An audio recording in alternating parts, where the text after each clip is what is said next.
भारतीय विदेश मंत्री एस जयशंकर ने पाकिस्तान की मदद को लेकर दो टूक बयान दिया है। उन्होंने कहा कि पाकिस्तान का भविष्य काफी हद तक उसके अपने कार्यों और विकल्पों से निर्धारित हुआ है। उन्होंने ये भी कहा कि ये पड़ोसी देश को सोचना है कि वह अपनी आर्थिक परेशानी से बाहर निकले कि नहीं।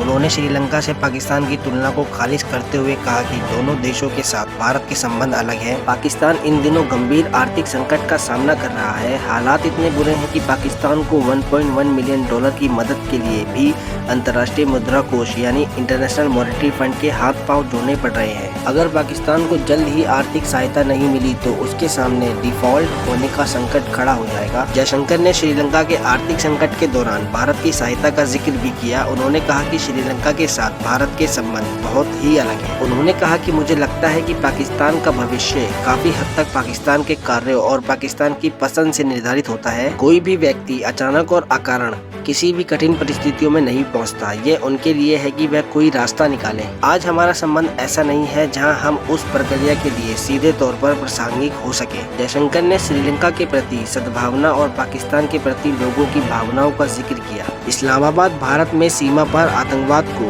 प्रायोजित करता रहा है, जिसने द्विपक्षीय संबंधों को गंभीर रूप से प्रभावित किया है। उन्होंने कहा कि भारत की कठिनाई की स्थिति में अपने पड़ोसियों को सहायता प्रदान करने को तैयार है। उदाहरण के लिए यदि मैं इसकी तुलना श्रीलंका से करता तो यह एक बहुत ही अलग संबंध है। श्रीलंका के साथ अभी भी इस देश में काफी सद्भावना है। जयशंकर ने कहा कि स्वाभाविक रूप से पड़ोसियों की चिंताएं हैं, लेकिन एक भावना ये भी है कि हमें इससे निपटने में उनकी मदद करनी होगी। कल अगर किसी पड़ोसी को कुछ हो जाता है तो भी यही होगा, लेकिन आप जानते हैं कि पाकिस्तान के लिए देश में क्या भावना है। भारत ने पिछले साल कठिन आर्थिक स्थिति से निपटने में मदद के लिए श्रीलंका को 4.5 बिलियन अमेरिकी डॉलर की सहायता प्रदान की थी। पिछले महीने भारत अंतर्राष्ट्रीय मुद्रा कोष को श्रीलंका के तुरंत पुनर्गठन के लिए अपना समर्थन पत्र सौंपने वाला पहला देश बन गया।